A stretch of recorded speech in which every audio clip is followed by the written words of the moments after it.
The Seattle Seahawks had a tough second half against the Los Angeles Rams, losing a 6-point halftime lead and struggling on both offense and defense. Geno Smith faced consistent pressure, couldn't maintain the first half momentum that he built up. Kyle Ledbetter, is it time to write Geno off once again? Yes? Question mark. I mean, I don't know what write off necessarily is because the Seahawks, even the back half of last season, Geno Smith wasn't putting up these just amazing, impressive numbers like he was at the start of the season. So I think even the Seahawks recognize their offense works best when it's built around Pete Carroll ripping a heater and then calling the Kenneth Walker do cool shit plays in the offense, and then having Geno Smith be surrounded by a plethora of talented receivers and a strong offensive line that will help to elevate Geno Smith's ability. I guess, yes. Right. And by the way, all of the signs this offseason were pointing to Seattle being in wait and see mode. They can get out of Geno Smith's contract after this season without much of a cap penalty. Most of his guaranteed money is up front. They drafted another running back in Zach Charbonnet. They drafted Jackson Smith and Jigba in the first round of the NFL draft. Obviously, the year before they drafted Charles Cross, and now he's injured,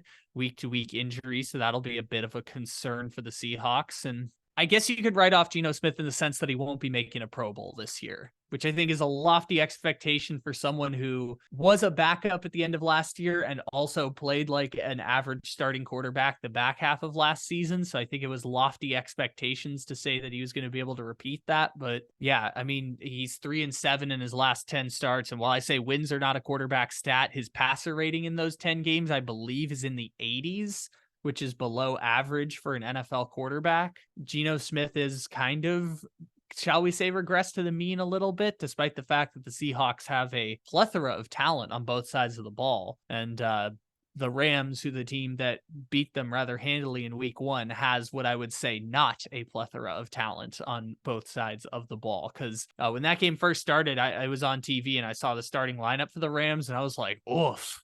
This team is rough. Just Tutu Atwell as the number one receiver. They had Ben Skronik as their number 3 receiver. I saw the offensive line was just a bunch of names that were either I don't remember or guys who were backups on the Super Bowl team. So it's a lot of woof with the Rams, but the Rams came out and beat the brakes off the Seahawks. Really was the turning point was that second half. And you mentioned it earlier, but the injury to Cross, that was a big one. But they also lost another offensive lineman in the game. Abraham Lucas also went down with an injury in that game. So basically, the Seahawks were running out there with backups on the offensive line, and the Rams were more than happy to take advantage. There's a viral video going around of Geno Smith saying, "Oh my God," as Aaron Donald just rushed free at him. And of course, that's an oh shit moment when Aaron Donald's coming free at you.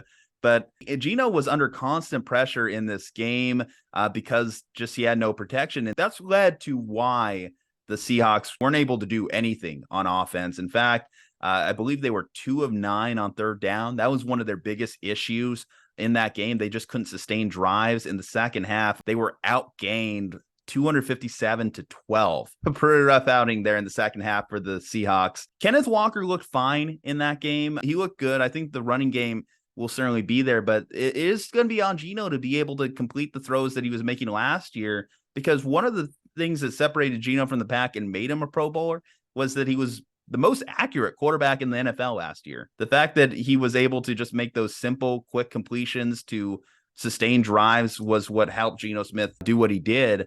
Defensively, too, the Seahawks struggled. Again, you mentioned Tutu Atwell. Puka Nakua also was just burning them all day long. Matthew Stafford, I believe he threw for like 334 yards, almost 9 yards per attempt.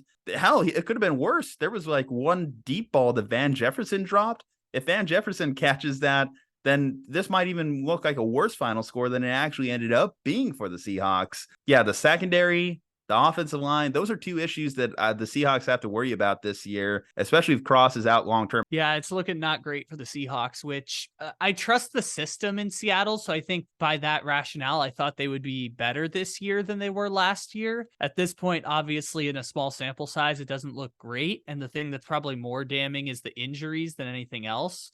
But for Seattle, I think that they have enough talent to sustain. Now, without offensive line play, we've seen how that can decimate teams without strong quarterbacks. We saw what happened with Blake Bortles. We saw what happened with Nick Foles in Philadelphia, where he lost 2 offensive linemen and then couldn't play in the playoffs against the Saints, and they gave up a 14-0 lead. Like, we've seen how quarterbacks who don't necessarily elevate their teams can struggle behind offensive line play that breaks down. And the Seahawks want to be able to run the ball a lot. I mean, Kenneth Walker is their bread and butter offense. I know they have DK Metcalf. I know they have Tyler Lockett. They're going to alternate stuff, but the Seahawks have invested in the offensive line and invested in the running game over investing in the quarterback position. And they've invested in the receiver room too. They've also brought in Jackson Smith and Jigba, obviously, but they have invested in these positions because that's the type of offense that they want to be able to put on the field. And I trust that they'll be able to do that. I mean, Shane Waldron, who's the offensive coordinator in Seattle,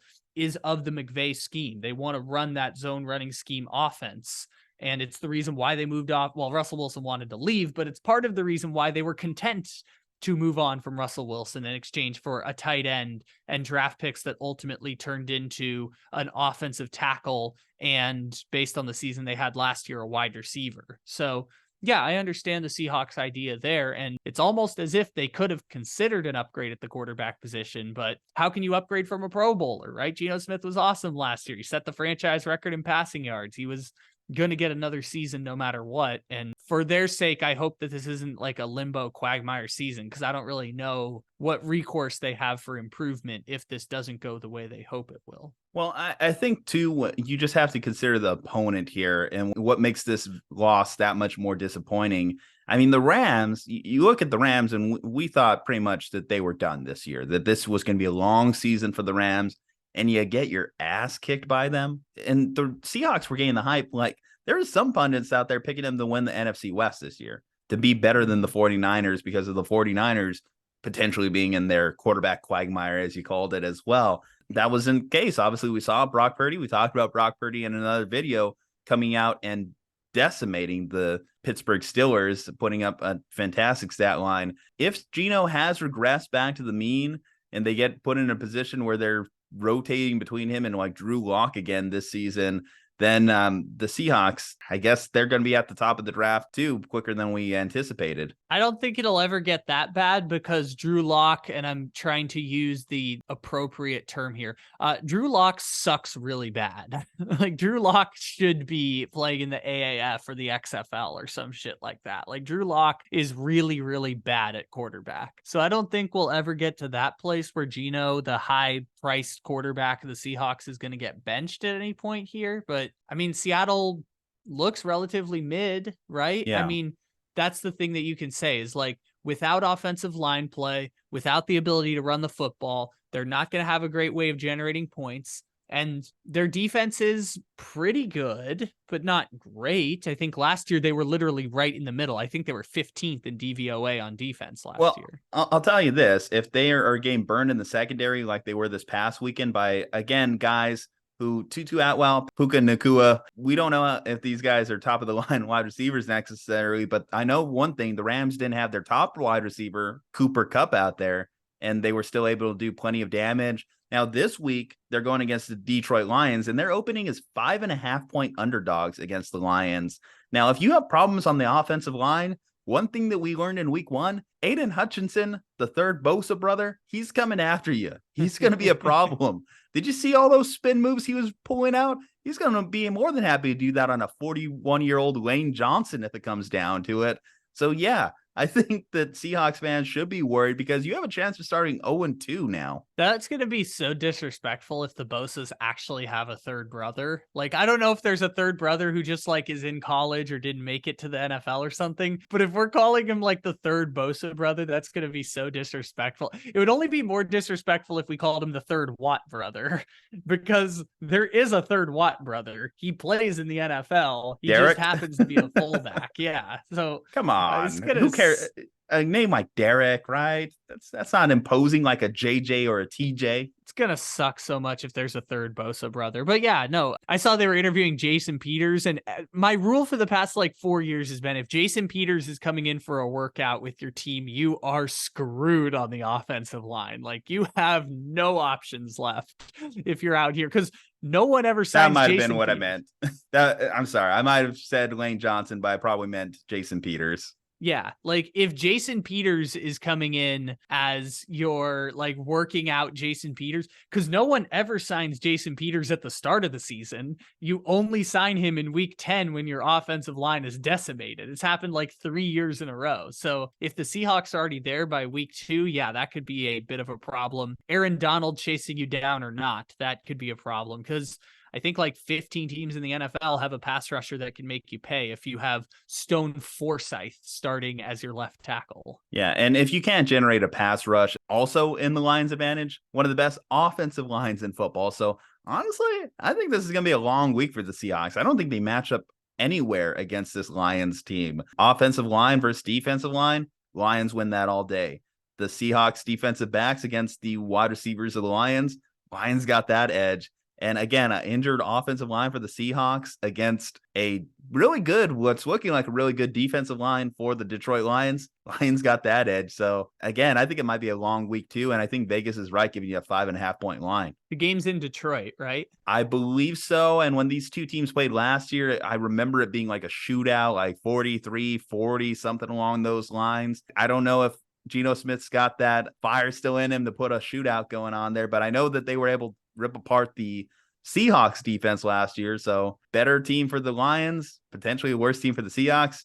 I'm picking the Lions all day. I don't know about you. I think 5.5 is the appropriate line there. It's football, so dumb shit happens all the time. This is one of those matchups where it's like the Seahawks come out and hold the Lions to 10 points and Jared Goff threw 2 interceptions. And it would be like, yeah, I could see that happening. But besides the point, like 5.5 seems about right. If it's in Detroit, 5.5 points seems about right based on where the skill set is. Because Detroit's performance against Kansas City made me realize that like they'll be able to compete with anyone in the NFL. They won't necessarily beat all the top teams in the NFL, but Detroit will be able to compete with anyone in the NFL. Dare I say they might get to host a playoff game for the first time in 30 years this year. And that would be a remarkable success like we talked about on our previous video, which you can check out on the channel as well. Dare I say this Lions team might get to host a playoff game for the first time in 30 years. So yeah, about 5.5 points sounds right for that. And I would lean in favor of Detroit. Doesn't necessarily mean that's going to be the result that comes through. Maybe Geno Smith is on another revenge tour. Juju's ready to write him off, but he didn't call back.